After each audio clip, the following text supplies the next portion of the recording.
We need to adjust your compensation to industry standards. 30% less with no bonuses moving forward, Melissa announced, her voice crisp and detached as she straightened the papers in front of her. It's purely business. Austin nodded beside her, not quite meeting my eyes. The corporate office has done extensive analysis on administrative compensation. This brings you in line with national averages. I sat across from them in the newly remodeled conference room of Desert Bloom Dental, the practice I'd helped build from the ground up. The walls had recently been repainted from our warm southwestern coral to a sterile gray that matched the new corporate branding. I kept my face carefully neutral, despite the anger bubbling inside me. I'll need to review the terms carefully, I replied, taking the folder they slid across the table. My voice remained steady, professional, just as it had been during the thousands of patient interactions I'd managed over the past 18 years.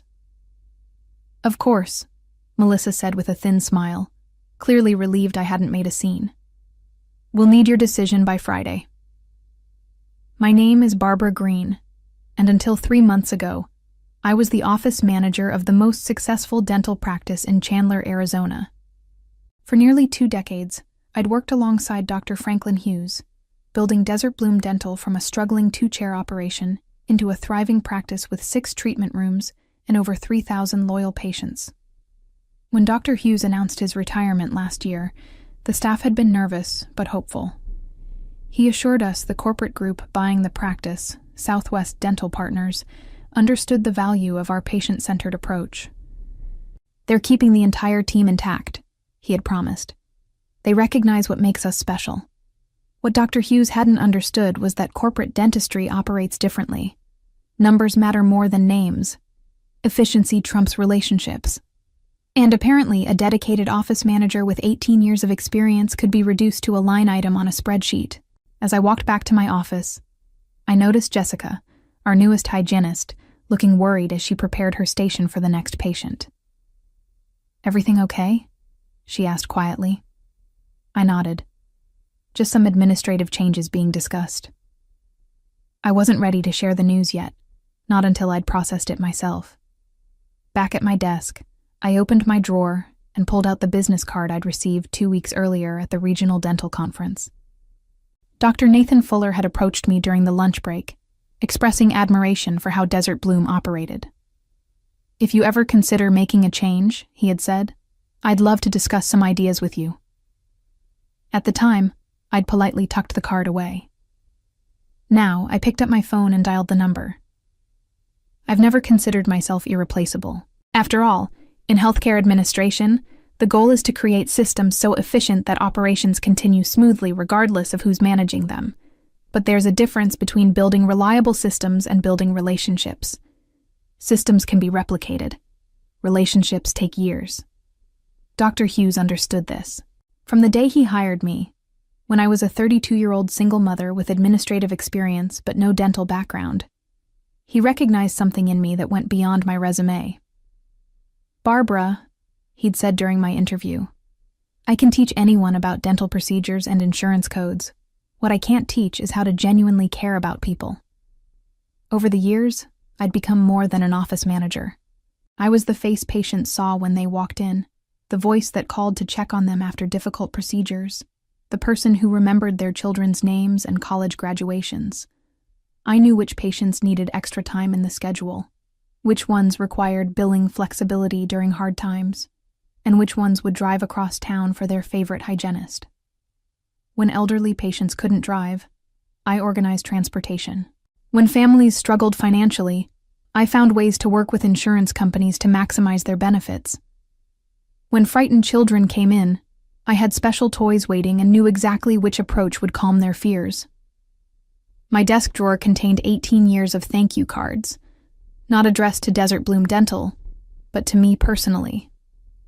Austin and Melissa had been running Desert Bloom for 3 months now. They'd arrived with spreadsheets and corporate manuals, introducing efficiency protocols and patient processing improvements. Dr. Hughes had barely cleared out his office before they replaced our comfortable waiting room furniture with sleek, identical chairs that matched their corporate branding. The staff tried to adapt. I tried to explain our community's unique needs. Our Thursday evening hours are essential for our working families, I told them, when they suggested cutting those appointments. And Mrs. Wilson always brings homemade cookies for the staff on Fridays. It's been her tradition for 12 years. We appreciate your input, Austin would say, before proceeding with whatever change their corporate template dictated. I began noticing the subtle shifts in patient responses, the confused looks when they were rushed through check-in, the disappointed sighs when told certain services were no longer offered, the hesitation when asked to prepay for treatments. "Has Dr. Hughes actually retired?" Mrs. Peterson had whispered to me last week. "This doesn't feel like the same place anymore." I had smiled and assured her we were still committed to excellent care, but walking back to my office after my compensation meeting with Austin and Melissa, I wondered if that was still true. And more importantly, if I could still be part of it. "They want to cut my salary by 30%, I explained to Dr. Fuller 3 hours later. We sat in a quiet corner of Wildflower Bread Company, away from the lunch crowd. "No more performance bonuses either." Dr. Fuller nodded thoughtfully, stirring his iced tea. "Unfortunately, that's becoming standard practice when corporate groups acquire independent dental offices. They see administrative staff as an expense to minimize, not an asset to value." At 45, Nathan Fuller had the confident demeanor of someone who knew his worth. He'd spent the past decade working for various dental groups, but had grown increasingly frustrated with corporate dentistry's approach. "I've been saving to open my own practice," he continued. "Something smaller, more patient-focused. The kind of place where we know every patient by name, not by production value." "That sounds like what Desert Bloom used to be," I said, unable to keep the wistfulness from my voice. "Exactly. And that's why I wanted to talk with you." He leaned forward. "Barbara, I've asked around. Everyone in the Chandler dental community knows you're the one who really built Desert Bloom. Dr. Hughes was an excellent dentist, but you created the experience that kept patients coming back." I felt my cheeks warm at the unexpected praise. "We were a team you coordinated," he insisted. "I'd like to propose a partnership of sorts. I have the clinical skills and some capital, but I need someone who understands how to build and maintain a thriving practice." He paused, watching my reaction carefully. "Someone like you." I blinked, surprised by the directness of his offer. "Are you offering me a job?" "I'm offering you equity," he clarified. 20% ownership in the new practice, with salary comparable to what you were making before the cut. I don't just need an office manager. I need a partner. The idea was simultaneously terrifying and exhilarating. After 18 years of security, the thought of starting fresh made my stomach tighten with anxiety. Yet beneath that fear was something else, something that felt remarkably like hope. "I don't know, Dr. Fuller. Starting a new practice from scratch." "Not from scratch," he interrupted gently. "With your experience and community connections, with your understanding of what patients in this area need and want." I stirred my coffee, considering his words. Southwest Dental would see it as direct competition. His smile contained a hint of challenge. They should. On the drive back to Desert Bloom, my mind raced with possibilities and concerns. The practical side of me listed all the reasons to simply accept the pay cut.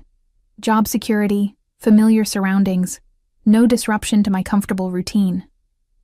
I was 50 years old. Was this really the time to take such a risk? Yet as I pulled into the parking lot and saw the new corporate signage that had replaced our familiar Desert Bloom logo, something hardened inside me. This wasn't just about money. It was about 18 years of dedication being reduced to a line item on a corporate balance sheet. My phone buzzed with a text from Dr. Fuller. No pressure, but the vacant office space next to Desert Bloom just became available. Perfect location. Just saying. I couldn't help but laugh at the audacity and the perfect poetic justice of his suggestion. "You're considering what?" My daughter Catherine stared at me across our kitchen table, her fork suspended midway to her mouth. At 28, She had inherited my practicality and caution, which made her reaction to my news entirely predictable. "Opening a new dental practice with Dr. Fuller," I repeated, trying to sound more confident than I felt. "As a partner, not just an employee." "Mom, you've worked at Desert Bloom for nearly 2 decades. You're talking about competing directly against your former employer. Isn't that, I don't know, risky?" I poured more iced tea into our glasses, buying time to organize my thoughts. Our Sunday dinners had always been a safe space for honest conversation, and I needed that now more than ever. "It's definitely risky," I acknowledged. "But staying at Desert Bloom means accepting that my 18 years of service are worth 30% less than they were 3 months ago." Catherine's expression softened. "I get that it's insulting. But starting a business at 50, next door to your current workplace, that seems extreme, even for you." I smiled wryly. "Even for predictable, play-it-safe Barbara?" "You know what I mean." She reached across the table and squeezed my hand. "I just don't want to see you get hurt, professionally or financially." Her concern was valid. I'd spent my adult life making careful, measured decisions. After her father left when she was 6, I'd prioritized stability above all else. Our modest home was nearly paid off. My retirement account was growing steadily. I'd established a comfortable, if not exciting, life. "I've been doing some research," I said, pulling a folder from the sideboard drawer. "Dr. Fuller has excellent credentials and a solid reputation. The location is perfect. Patients wouldn't even have to change their driving route, and I've run the numbers." I opened the folder to reveal spreadsheets I'd spent the weekend creating. Even with conservative estimates for patient transfer, we could be profitable within 9 months. Catherine raised an eyebrow, impressed despite herself. "You've really thought this through." "I have," I admitted. "But there's something else." I took a deep breath. "This isn't just about money, Catherine. It's about standing up for myself, for the first time in a very long time." The following morning, I requested a meeting with Austin and Melissa. They seemed surprised by my calm demeanor as I settled into a chair across from them. "I've reviewed your compensation adjustment proposal," I began, using their corporate terminology. "Unfortunately, I won't be accepting the new terms." Austin's relief was visible. "I'm glad you're being reasonable, Barbara. The transition will be much smoother with your cooperation." "I think you misunderstand," I interrupted gently. "I'm not accepting the terms because I'm resigning." The stunned silence that followed gave me a small, satisfying glimpse of what was to come. "Resigning?" Melissa recovered first. "Where would you go? You've been here your entire career." "I'll be helping establish a new dental practice," I replied simply. Austin's expression darkened. "Barbara, I remind you that your employment contract includes a non-compete clause." I smiled, feeling oddly liberated. I reviewed that with an attorney yesterday. The clause was in Dr. Hughes's original contract, but the terms weren't transferred properly when Southwest Dental took over. It's unenforceable. This wasn't entirely accurate. There was some legal gray area, but the momentary panic on their faces was worth the small deception. "You can't seriously be considering competing against us," Melissa said. "After everything this practice has done for you." "Everything this practice has done for me," I repeated, my voice finally betraying a hint of the anger I'd been suppressing. "I built this practice. I'm not competing against Desert Bloom. I'm reclaiming what I helped create." As I stood to leave, Austin's voice took on a threatening edge. "The corporate office won't take this lightly. They have resources you can't imagine." I paused at the door. "And I have relationships you can't replace." The next 3 weeks passed in a whirlwind of activity. I worked my notice period at Desert Bloom with scrupulous professionalism, training my replacement, a nervous 24-year-old named Jennifer with a business degree but no dental experience, while simultaneously helping Dr. Fuller secure the lease on the adjacent office space. The irony wasn't lost on me. During the day, I maintained Desert Bloom's scheduling system and patient records. In the evenings, I designed a competing system for what would become Sunridge Family Dental. "Do you think they suspect anything?" Dr. Fuller asked one night as we reviewed floor plans for the new space. "They know I'm leaving to work with another dental practice," I replied. "They just don't know where yet." He grinned. "The location is going to be quite a shock." "It's a practical business decision," I said, echoing the corporate language Austin and Melissa had used so often. "The demographic analysis supports it." In truth, the proximity was both practical and personal. Practical because it would make the transition seamless for patients who decided to follow me. Personal because, yes, I wanted Austin and Melissa to see exactly what they had discarded. My final day at Desert Bloom arrived with little fanfare. Austin and Melissa had grown increasingly cold as my departure approached, minimizing their interactions with me. The staff, sensing the tension, had organized a small farewell gathering during lunch. "We'll miss you, Barbara," Jessica said, handing me a card signed by everyone. "It won't be the same without you." I hugged her tightly.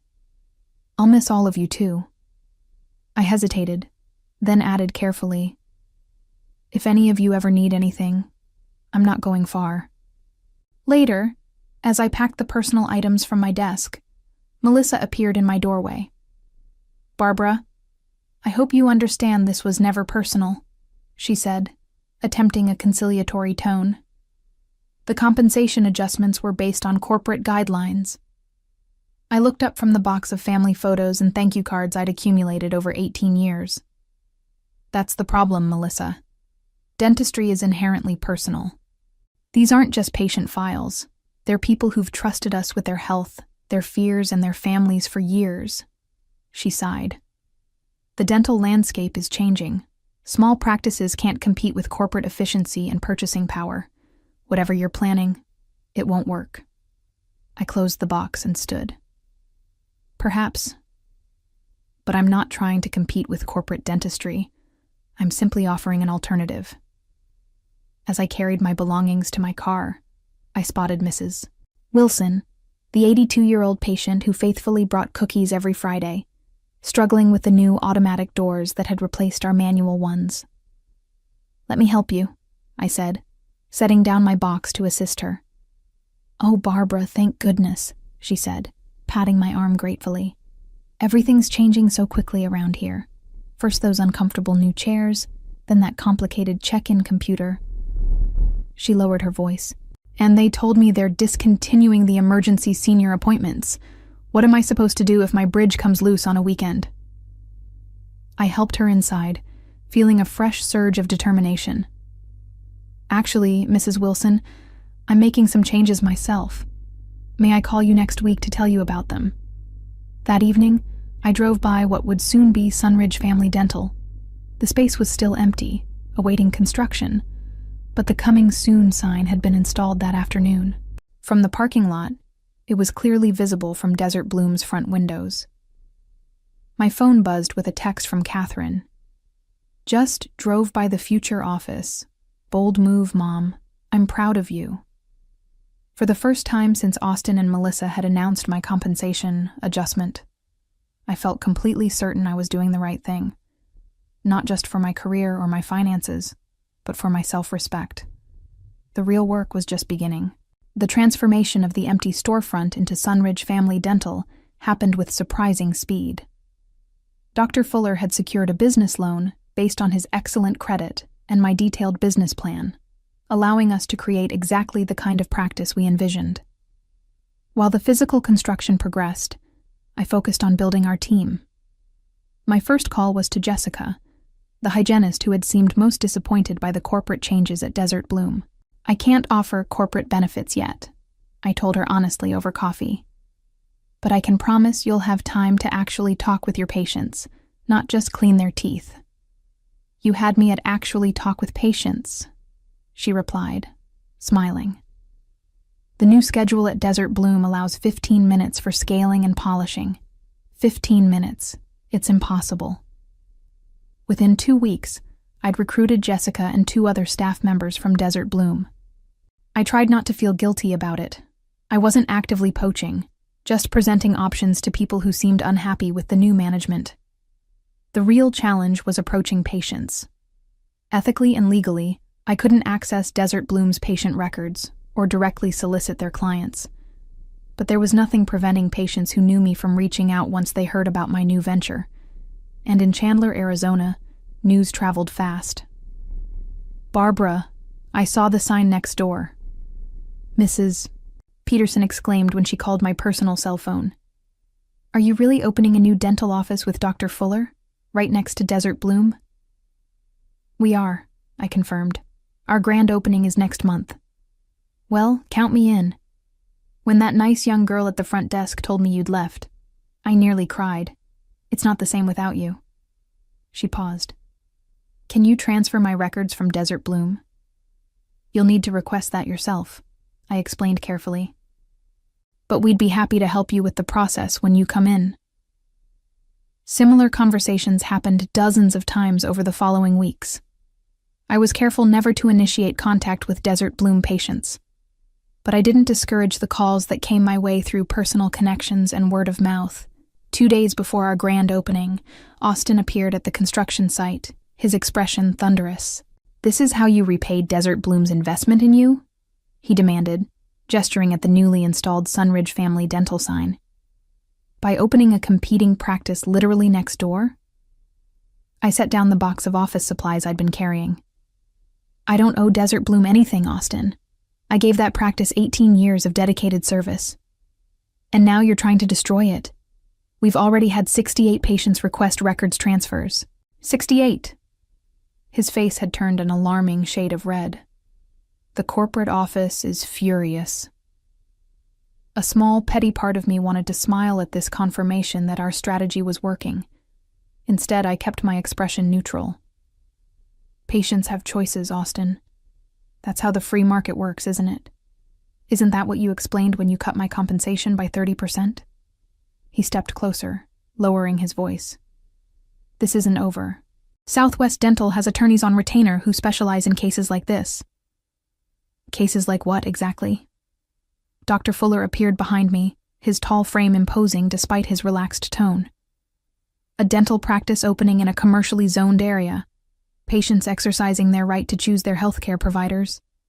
Nothing illegal about that." Austin's gaze shifted between us. "You've made a powerful enemy," he said finally. As he stalked away, Dr. Fuller turned to me with raised eyebrows. 68 patients already? That's impressive." "It's just the beginning," I replied, watching Austin's retreating figure. "The real test comes next week." I wondered if Austin and Melissa were finally beginning to understand exactly what and who they had undervalued. Opening day at Sunridge Family Dental exceeded even my most optimistic projections. We had scheduled 20 patient appointments, a reasonable number for a first day of operations. But the waiting room was consistently full as people dropped by to see the new office and welcome me to my new role. By lunchtime, we had scheduled 47 additional appointments for the coming weeks. By day's end, that number had risen to 83.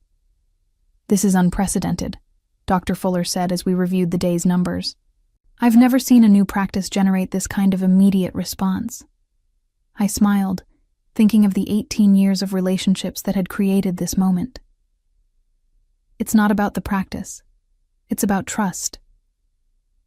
From my new office, I could see directly into Desert Bloom's waiting room, now conspicuously empty. Throughout the day, I'd spotted Melissa watching our bustling reception area, her expression growing increasingly concerned. At 5 p.m., Jennifer, my replacement at Desert Bloom, appeared at our front desk, looking nervous. "Hi, Barbara," she said hesitantly. "I was wondering, do you need another administrative assistant? They're talking about letting me go. Apparently, the patient schedule is underperforming expectations." I felt a twinge of sympathy for her. 3 weeks into the job? She nodded miserably. "Austin says it's my fault for not maintaining patient retention. But they keep changing the systems and cutting appointment times. Mrs. Wilson yelled at me yesterday when I told her we couldn't accommodate her emergency visit." I thought for a moment. We hadn't budgeted for additional administrative staff yet, but Jennifer deserved better than being scapegoated for Austin and Melissa's failures. "We can start you part-time," I offered, "with the possibility of full-time as we grow." The relief on her face made any financial strain worth it. "Thank you, Barbara. I promise I'll work hard." As Jennifer left, Jessica approached with another stack of records transfer requests. 39 more today, she reported. "At this rate, we'll have half of Desert Bloom's patients by the end of the month."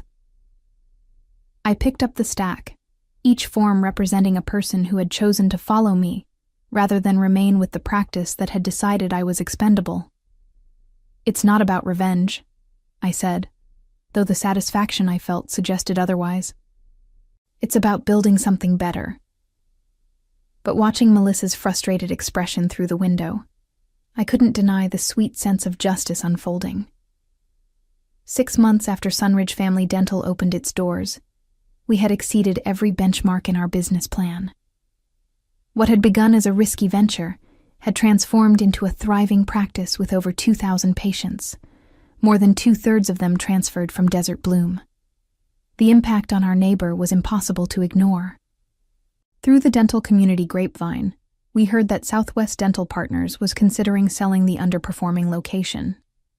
Austin had already been reassigned to another practice in Phoenix, and Melissa was desperately trying to rebuild patient relationships that had deteriorated under her management.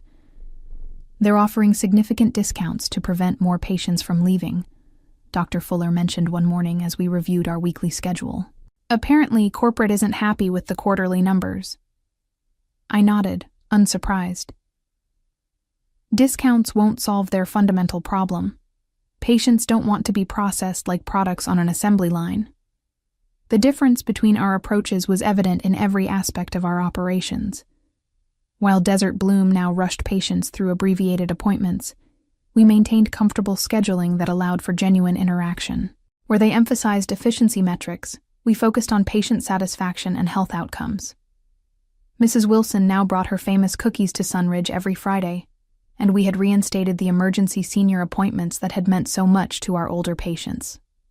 The waiting room featured comfortable Southwestern decor, reminiscent of the original Desert Bloom, before corporate rebranding had stripped away its warmth and character. One Tuesday afternoon, I looked up from my desk to see Melissa standing uncertainly in my office doorway. "Do you have a minute?" she asked, her usual confidence noticeably absent. "Of course," I replied, gesturing to the chair across from me. She sat down, hands fidgeting in her lap. "I wanted to ask, how did you do it?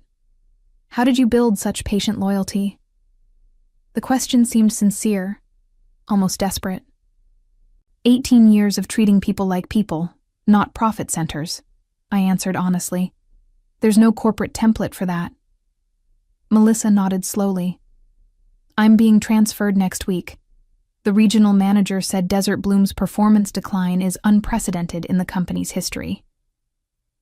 I could have responded with satisfaction or smugness, but seeing her genuine distress, I felt an unexpected pang of empathy. "I'm sorry it didn't work out." "Don't be," she said, rising to leave. "You proved your point. I just wish we had recognized your value before it was too late." As she walked away, I realized that the victory I'd been savoring wasn't about seeing Desert Bloom struggle. It was about creating a practice where both patients and staff could thrive. The revenge I'd sought had transformed into something more meaningful: validation. Over dinner that night, Catherine studied me with curious eyes. "You seem different, Mom. Happier." I considered this as I refilled our water glasses. "I am. For years I defined myself by my loyalty to Desert Bloom. When that wasn't valued, I thought I'd lost part of my identity." I smiled, feeling the truth of my next words. But it turns out I didn't lose anything. I found something better: my own voice. Catherine raised her glass in a toast. "To finding your voice at 50. I clinked my glass against hers, thinking about the journey of the past year, from longtime employee to business owner, from taking directions to making decisions. to new beginnings at any age. Looking back at the path that had led me here, I realized that Austin and Melissa's attempt to diminish my worth had actually revealed my true value, not just to Desert Bloom, but to myself. Their business decision had become my personal awakening, and for that, I was strangely grateful. The 30% pay cut they'd tried to impose had led to a 100% transformation in how I valued my own contributions. In the end, their purely business decision had taught me the most personal lesson of all. Sometimes the greatest revenge isn't getting even, it's moving forward.